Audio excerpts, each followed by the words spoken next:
أهلا يا جميع. Welcome to All Things Arabic, a podcast that tackles the key issues for Arabic teachers and Arabic learners in primary and secondary schools outside the Arab world, mainly in the US and Europe. It's produced by QFI and hosted by me, Caroline Sibley, or Ustaza Caroline, a former Arabic student turned teacher living and teaching in North Carolina. In today's episode, we'll take a deep dive into proficiency assessments. We'll focus on Avant's stamp assessment, just one of the proficiency and performance tools available. We'll be discussing other ones in future episodes. With us today, we're honored to host Rolla Elsaiary and Amanda Minnillo.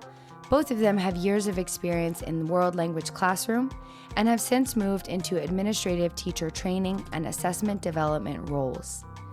They'll provide their insights on what's working, what needs addressing, and how assessments are helping teachers here in the US, as well as what resources are out there for Arabic teachers. Let's start with Rolla.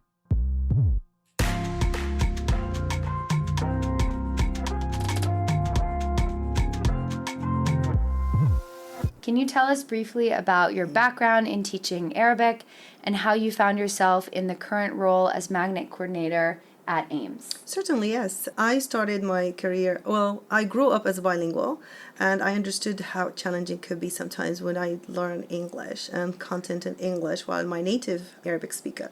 So while I grew up, I traveled the world, I came to move to the US, I felt like it's my passion now to do a teaching career. So when I moved to teaching and I found the opportunity for Arabic Immersion, I joined there and I've been teaching for 5 years, and eventually I came up to be the magnet coordinator at the same school, and I'm enjoying it.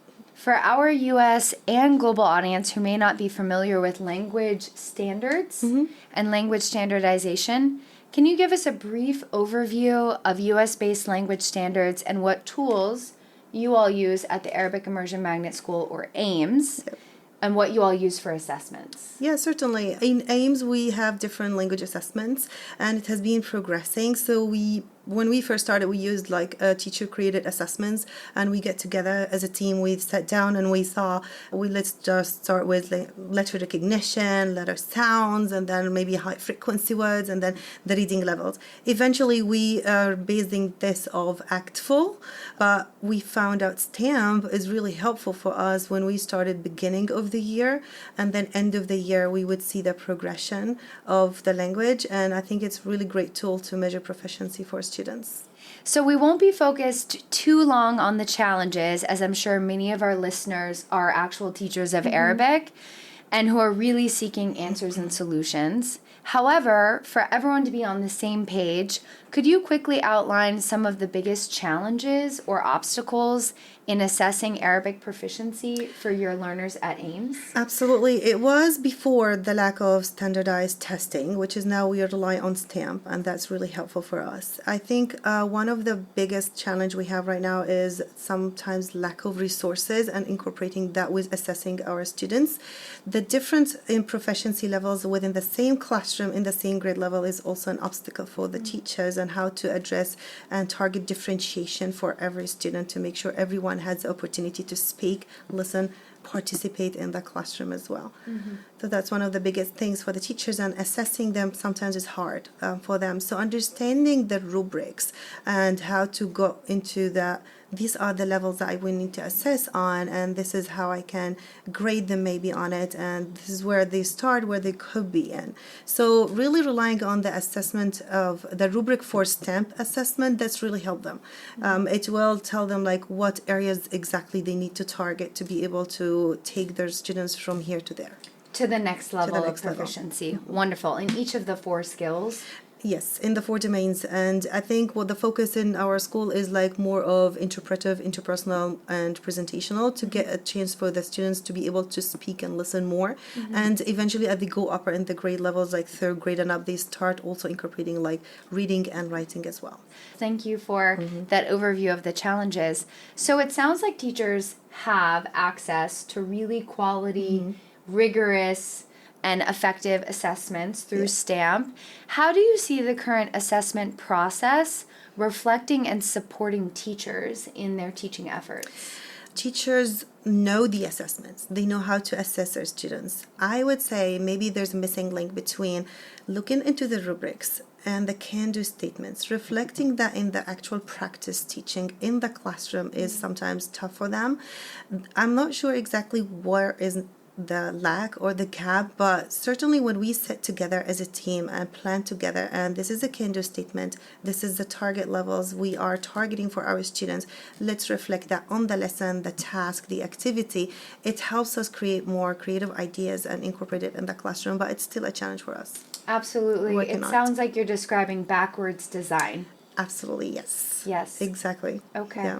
Do you feel like backwards design is a technique that all language teachers know about, have access to, practice? Backward design has been in books for education for years and years ago, and many teachers maybe learned about it, not just know about it. It's always sometimes forgettable. But when we always have to remind teachers and give them that these new strategies or tools to like really plan with end goal in mind, it helped them. Maybe the practice itself is harder than just saying it. So easy said than done. So we really need to maybe as administrators work with the teachers about how we can design it. How can we maybe just incorporate that in our workshops and everything and model that with the teachers. That would help them to be able to design their own lessons as well. What do you see as the positives of the current assessment tools? What's working? I love the strength of rubric in STEM. Every student will come out with their own rubric. Some students will be scored, for instance, 2 in speaking, but 3 in listening. So it will tell you exactly what they need to be able to move to the next level in their proficiency. And I feel like this is a great tool to be able to use it for the teachers will be able to use it to address that. We have one of the amazing teachers. She's able to integrate every speaking activity to all her students, irrespective of their proficiency levels. She knows exactly what question she would ask the student and what answer and sentence stem and support she would give for them to speak up. And it really helps because it boosts the confidence of all learners, irrespective of their levels. When they're able to reach that level of proficiency that they're aiming for, and they can feel that they've reached that level and they've met their goal. That's wonderful. So where do you feel like assessment tools could stand to grow or change? I would say maybe dig deeper into the rubrics and see what can we do to support the teachers design lessons based off these rubrics to be able to grow. I think the assessments itself is good, it's reliable, it's valid, has been tested by many researchers, and I'm very confident using STEM for proficiency test. But looking into the performance test, maybe the assessments for every day, the formative assessments in particular, I think this is another thing we need to look into it.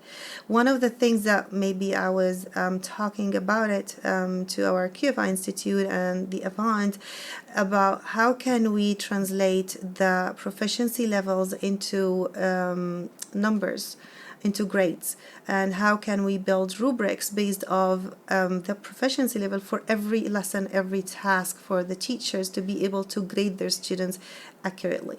There's always a gap between the grading between the language and the content. Looking into the proficiency levels, for instance, I have the novice high, they use simple sentences. If I would build a rubric on that, I would maybe just give some support to the teachers as it's from 1 to 4. 4 is the highest level of the rubrics. That's where I want to see complete, accurate, simple sentences. That student will get a 4. If a student will maybe do simple sentences with repetitive learned vocabulary or memorized words, that may be a 3 with little bit few errors here and there or mistakes. That can be a 3. If they can do just like one sentence, barely did a one sentence, then maybe that's a 2. If just vocabulary memorized, that's a 1. And based off that, we can transfer these rubric into a scoreable grades. And when I did the scoreable grades, I looked into each proficiency level. There's a ceiling, there's a floor, and there's somewhere in the middle. each one within the same proficiency level can be graded. For instance, we can do like 99, maybe 80s and 70s.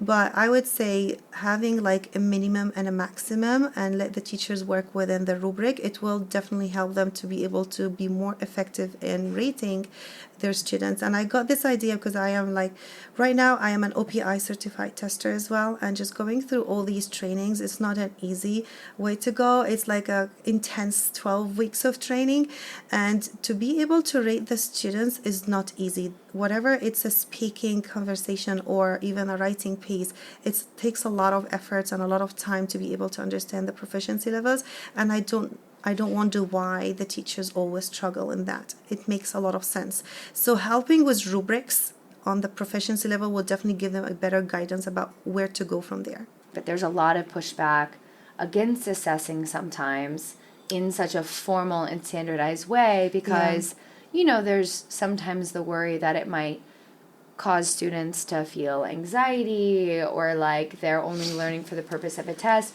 But I don't think that stamp is designed in that way to make students feel like that. And I think the way that they receive the rubric information and the way that teachers use that information to build them up can-do statement by can-do statement towards proficiency, I think it's a very empowering method for teachers to be able to use. I do too, and I think that an anxiety level, when you talk about an anxiety in specific, I would say it's created more by the teacher. Teachers' personality varies so much. Some teachers got really anxious when it comes to testing coming up, and they want to prove that they are doing a good job, and that's fair. Right? So just having these teachers talking about, oh, the test is coming, we have to prep for the test, that builds an anxiety for the students and that make them really worried about what they can do. I do remember a couple of students in middle school, they are amazing, phenomenal students. And they were saying, oh, we're not good enough, I don't think we're going to do this. It's like, why do you think you're not going to do this?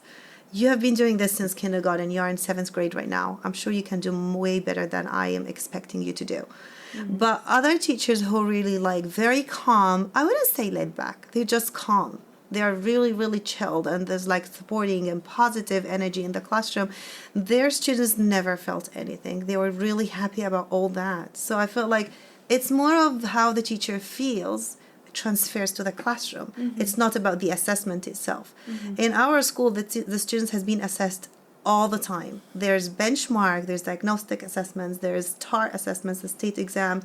There's so many assessments they're going through. It really depends on how the teachers deliver that to the students. So, Rolla, I know you've spent part of your life living in the UK, that growing up you were educated in British school system in Egypt. Are there any methods from Europe or from the UK that you think US-based Arabic teachers could learn to better teach the language? Yes, absolutely. Right now I'm doing my dissertation about STEM and I'm incorporating Arabic as a language about how to learn content through language, because I believe this is the most effective way of learning language is to really to look into real life situations.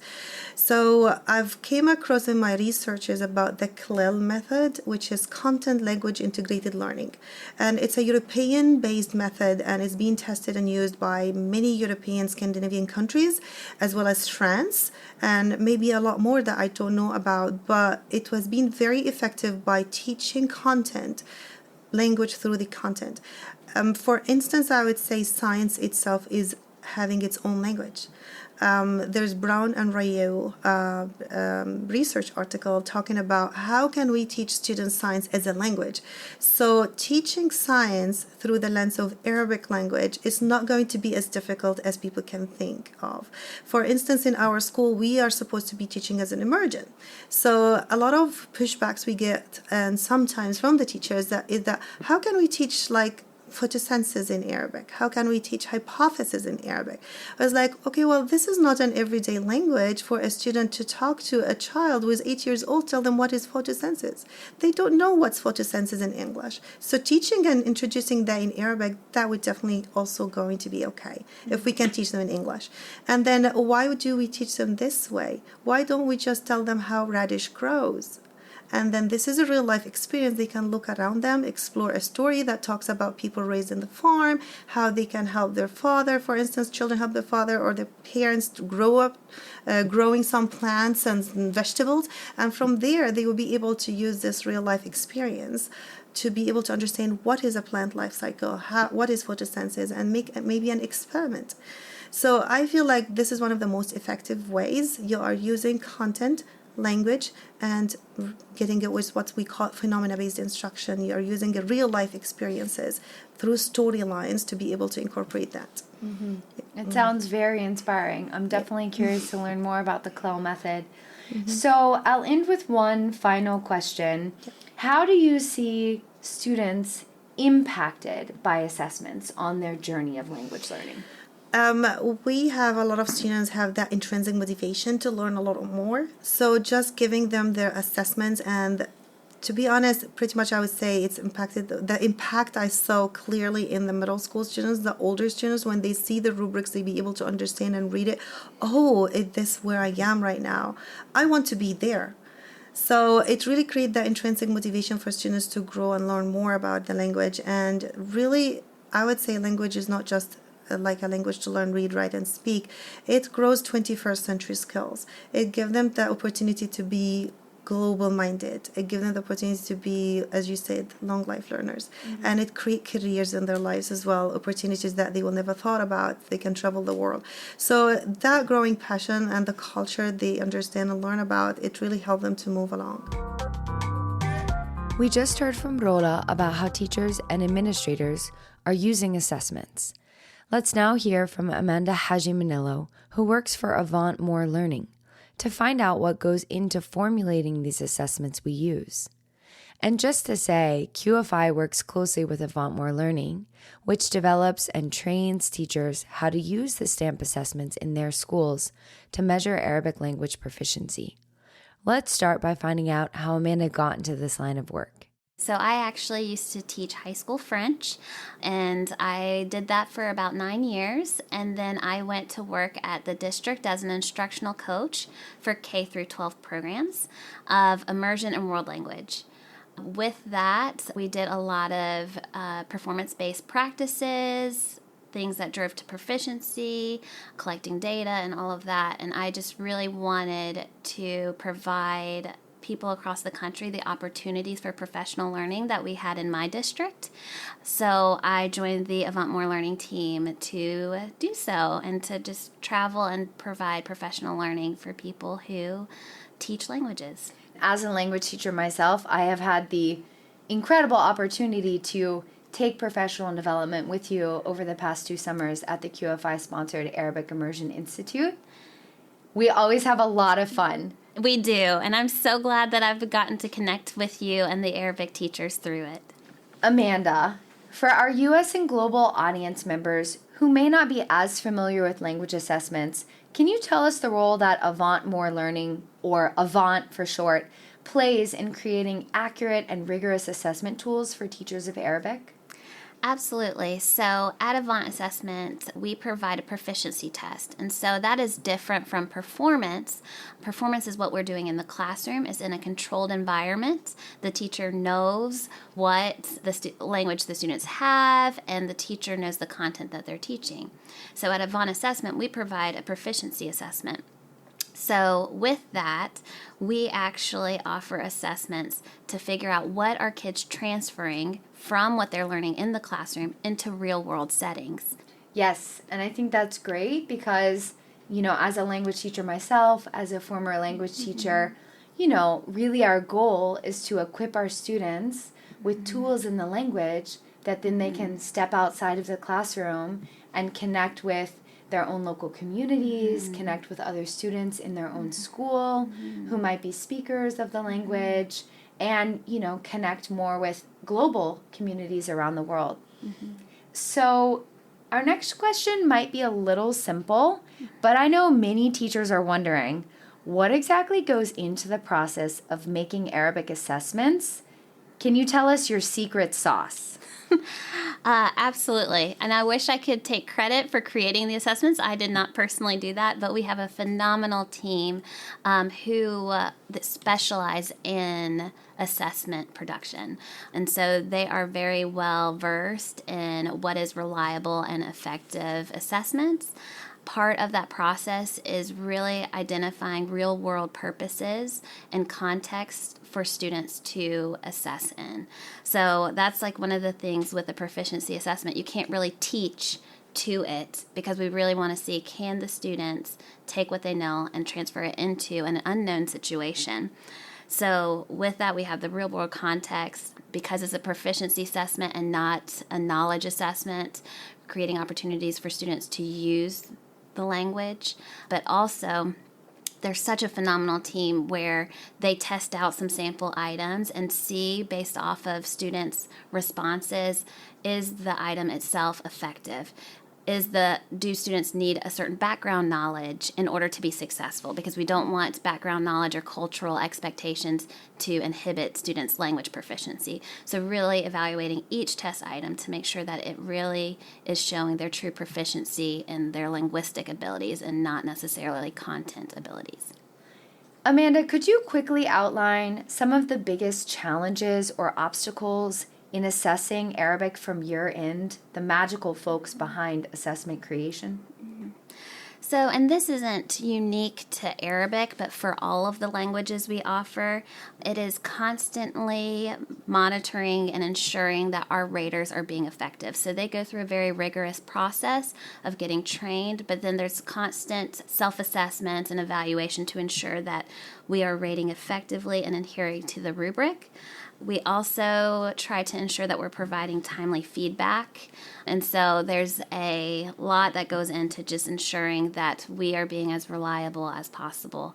Raters or student samples, when students take the test, they will go, and 20% of those samples actually get pulled at random to go through a second rating to ensure that we are being reliable across our raters. Yes, I love that. And I also really love that you all have been so thoughtful in creating your rubrics and sharing that rubric creation with teachers, and in your role, traveling to meet teachers and teaching them how to use those rubrics to then inform their proficiency-based instruction in class, right? You know, even though we can't necessarily teach to a test, we can't, you can take driver's ed lessons online, but until you actually get in that car and you drive the car in the real world and that duck is walking across the road, you're not in that real world context. But I really love that Avant focuses not only on the quality of their assessments and how closely that is aligned with real world language proficiency, and you all reach across the table to work with teachers and teach them how to be autonomous in building that proficiency through performance-based instruction in their classroom. You really have got both ends of the equation. Absolutely. And teachers, I truly believe, are the people who, they're the front lines, right? They're the people who are bringing this beautiful language to students and bringing about global-minded citizens. I believe when we think about the language classrooms, they are the leaders in equity. And so it's my privilege to be part of that journey and support teachers along the way, because what we do in the classroom truly matters in building proficient language learners. Absolutely. I am right there with you. Based on teacher feedback, what's working well with the assessments? So I think what teachers, because again, I also use the STAMP assessment as a teacher, and so I think what teachers really enjoy is that at the end of the assessment, teachers have access to the data that their classroom or their individual students are able to do. They're able to pull student samples, so I can see if my student got a novice high, I can click and I can actually see what they produce as a product. And so you're able to use that for coaching students, for providing feedback to them.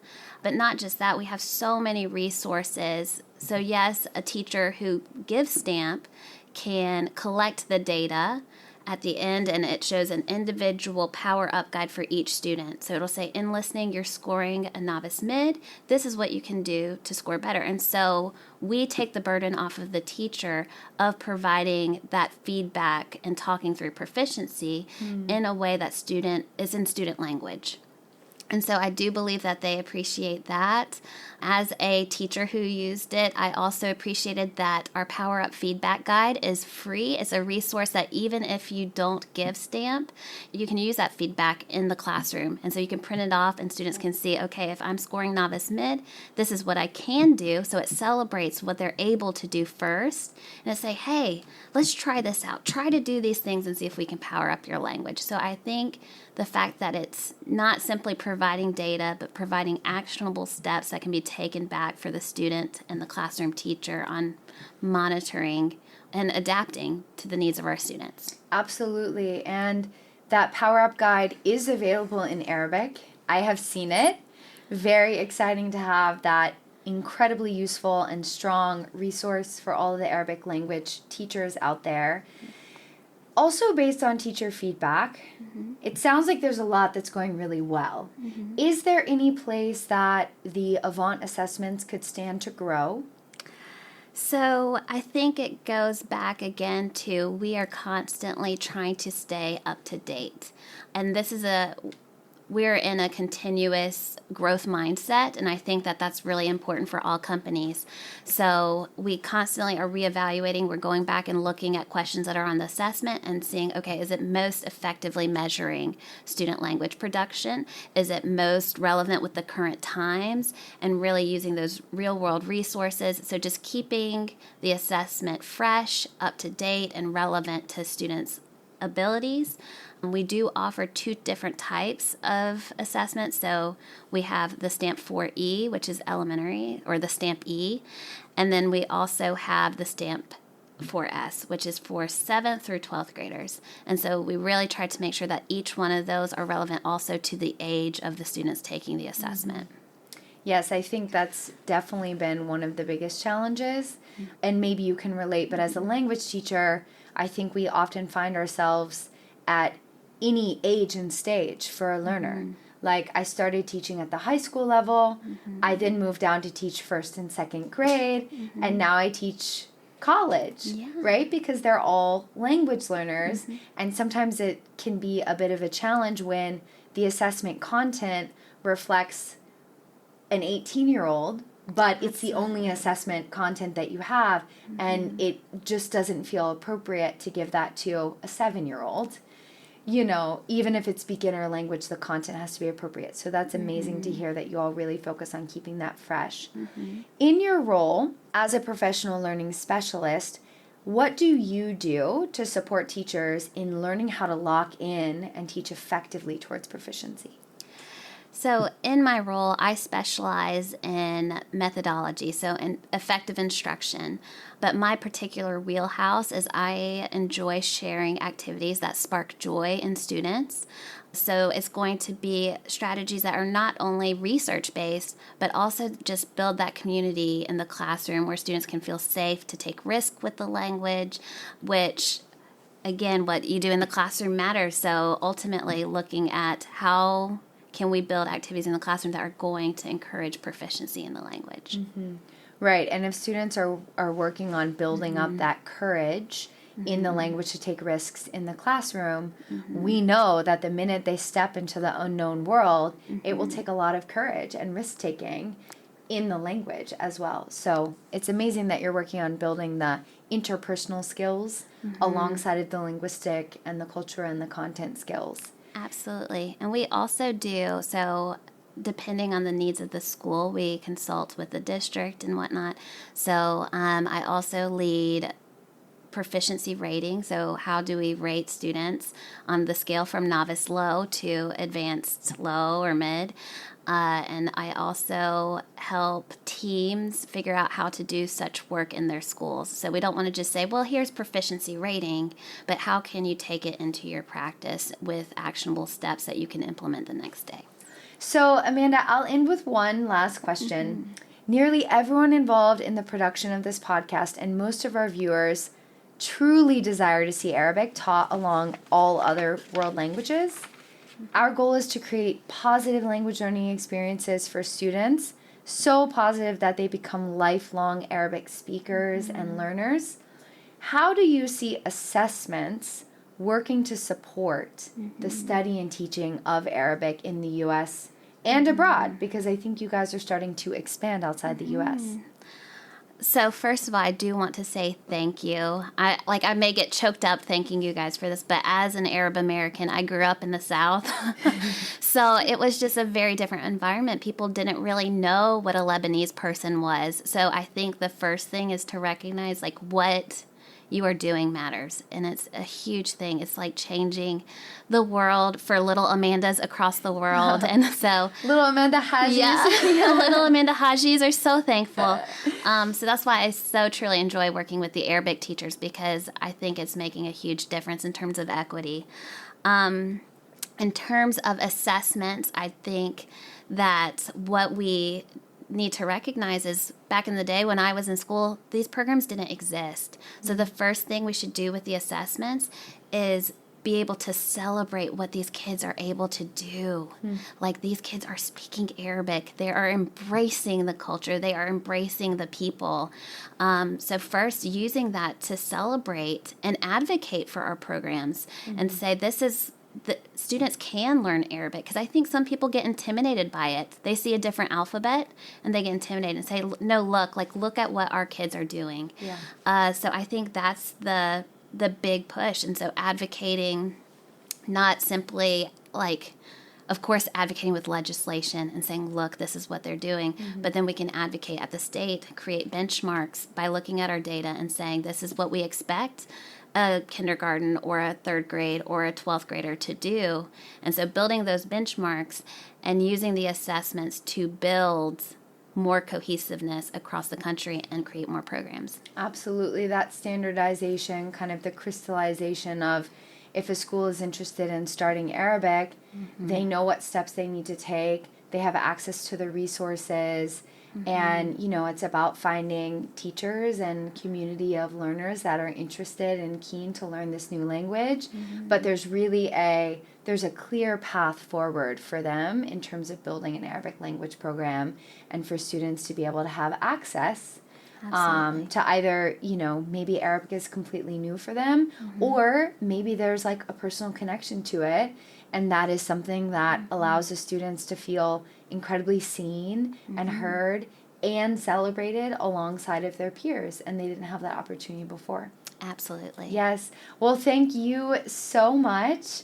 I completely appreciate you taking the time today. And we are inspired by all of the work that you do. And hopefully we'll have you back on the podcast soon. Oh, I hope so. Thank Shukran. you. مع السلامة. مع السلامة. And thank you to Rolla Elsaiary, who joined me for the first half of the podcast. It was fascinating to hear her thoughts on assessment and teaching towards Arabic language proficiency. Shukran jazilan for joining us in today's episode of All Things Arabic.